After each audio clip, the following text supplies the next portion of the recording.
Sorry about that. Here we are for the next part. Memory card filled up, so that was the end of that story.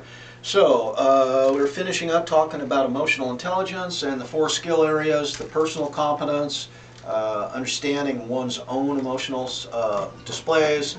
The behavioral component is the self-management. Social competence then is being able to read emotions in others, and this is something that can happen with practice. And then relationship management. Now this one gets a little dicey because to what extent might we consider this manipulation? To what extent are you willing to take responsibility for the emotions you evoke in another person? Right? So taking responsibility, but also then maybe manipulating situations to enhance or diminish that effectiveness. All of these can be practiced, and Goleman's written, I don't know, God, what, half a dozen books at least by now. And Emotional Intelligence in the Workplace is always a popular read. What they find is people that advance in the workplace on the basis of their emotional intelligence to a greater degree. Emotional intelligence is more predictive of promotions than intellectual intelligence. So it may in fact be a more useful kind of skill than intellectual intelligence.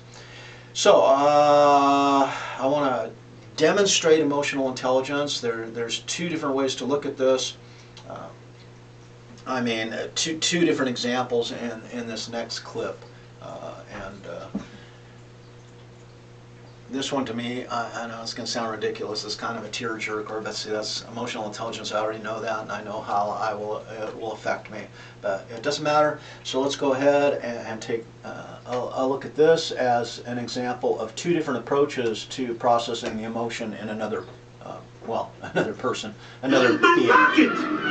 Wait! Patty and I were still using that rocket. It still has some strong power left. Who's your friend who likes to play?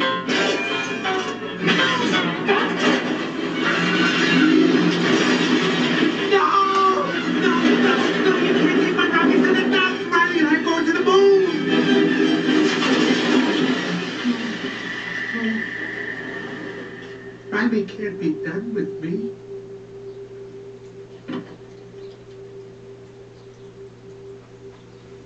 Hey, it's gonna be okay. We can fix this. We just need to get back to headquarters. Which way to the train station? I had a whole trip planned for us. Hey, who's ticklish, huh? Here comes the tickle monster. I'm sorry they took your rocket. They took something that you loved. It's gone. Forever. Sadness. Don't make him feel worse. Sorry. It's all I had left of Riley. I bet you and Riley had great adventures. Oh, they were wonderful. Once we flew back in time. We had breakfast twice that day. Sadness. It sounds amazing. I bet Riley liked it. Oh, she did. We were best friends. Yeah, it's sad.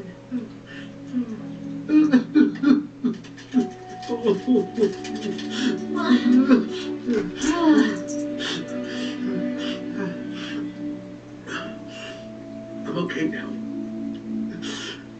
Come on. The train station is this way.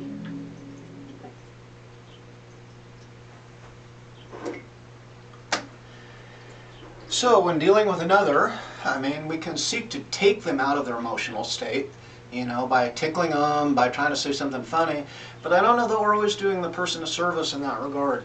To what extent can we allow them to have their emotion, to not negate or invalidate the emotion, and actually help them kind of move with that emotional state, as we see in the second example. Being sensitive, asking the right questions, and helping someone explore their emotional state. So I think it's a fantastic example. So, oops, there we go. So, emotion training, people are good at regulating negative emotion, inferred by their ability to voluntarily use cognitive strategies to reappraise a stimulus, and this is part of stress busting too, is to look at a stimulus, maybe have a negative reaction or explanation for it right off the bat, but then countering back with something that is more useful. Right? These people show reductions in activation in the amygdala. So by cognitively reframing, reappraising, however you want to put it, the amygdala is actually being calmed down to a certain extent. Such regulation probably results from something that's been at least implicitly trained over the years. So many of us are kind of born perhaps with a predisposition to the skill, or we've been raised in a household where this skill has been demonstrated to us and we picked up on it. Notice most people don't talk a great deal about emotions in familial settings. The implication is people who learn somehow or somehow train themselves to modulate their emotions are better able to manage stress and bounce back from adversity. Although they can register the negative, they have somehow learned not to get bogged down in it, and that is allow the emotion to hijack their position. And this is according to Richard Davis. And to me, when I used to teach lifespan development at Columbus State, I love teaching lifespan development because we obviously did psychology throughout the lifespan. And talking about children and talking to children and helping children learn about emotions, and how do we talk to children about emotions? Do we have those conversations? What are you feeling? Why do you think you're feeling that? What caused you to feel that way? What is likely the result of you feeling that way? That is to bring emotions to the forefront in our child rearing. I think will pay off in dividends in making people better able to handle and deal with their emotions over time. So 8 tips then for to control your emotions. Yeah, you can do the pins and needles thing, but as we saw with Ralph Cramden, at least it wasn't too successful. You can take 30 belly breaths, and people often talk about the benefits of breathing, and that is controlling one's breath to ultimately gain some control over one's physiology, right? Get good knowledge about emotions and understand that. Redirect your mind. Remember that we don't have to necessarily be consumed by our emotions in every instance. We can learn then to maybe, and I hate the term compartmentalize, but I'm going to use it in this context, that we can put emotions in their place. And remember, hopefully emotions are for doing, Jesus, and emotions are to serve us, right? And we're not here necessarily to serve our emotions. So kind of reframing our relationship with our emotions. Don't forget to eat. And yeah, I'm not crazy about the term hangry, but it's appropriate. Remember that physiologically we are biological beings, and if we put ourselves at a physiological disadvantage, expect that we won't be able to control ourselves to the same extent. If you can step back, if you can find it in yourself to step back and say, is this useful? That is, does it make sense that I do this? Will this ultimately provide me a benefit or not? You know, and sometimes people say, well, just my anger, letting it out made me feel good or feel better. But often in the long term, it comes back to bite us in the rear end. We can observe the feeling. Kyle, what are you doing? I'm sorry, I got a cat fight brewing here. Who is fighting? Kyle, leave Olive alone. Sorry about that. Olive's rather passive, Kyle not so much, and he's picking on her right now. So observe the feeling, right? Make yourself your own kind of laboratory rat. Wow, look at me, operating in the environment. Call your life a maze, right? And you're in the maze, and now step up, step out of body, and look at yourself, and look how you're feeling. Look at why you're feeling that way. Look how it might appear to others. I mean, you're able to do that. Look at, and ask the question, is this what I want to be? Stay in the present. Remember, we can dig up a lot of bullshit from the past and let that run us. And find good ways to relax, meaningful ways that genuinely relax you.